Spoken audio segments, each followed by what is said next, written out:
Welcome back to Alive at 5. I'm your host, David Leonard, and it's my pleasure to spend some time on the phone today with Eric Caron.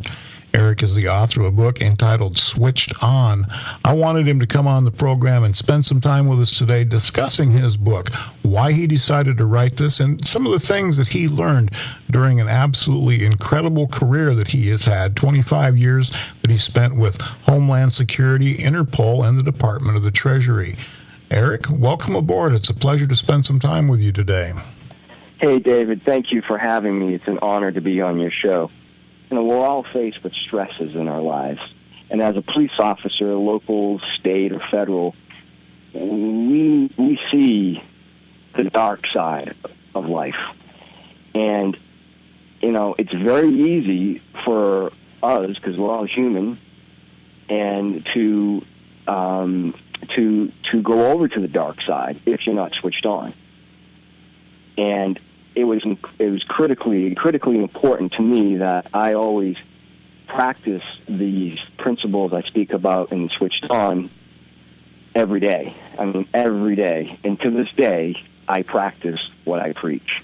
Because, you know, we know that, if you will, the devil is always presenting him or herself in front of you.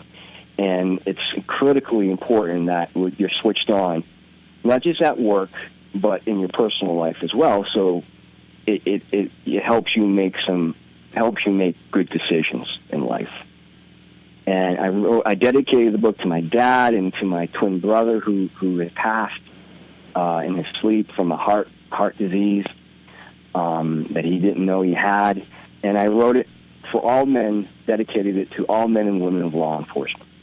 So for my dad, my twin brother, and all Leos that are out there serving our communities, local, state, and federal, day in and day out, who are paid not very well, and are willing to risk their lives for people that they don't know. Imagine that. Just think about that for a second. People are willing to die for you, David, and for me, and they don't know me from a hole in a wall. And I think that's unbelievable, and that's courage. And, you know, they deserve all the respect that, quite frankly, some days they don't get.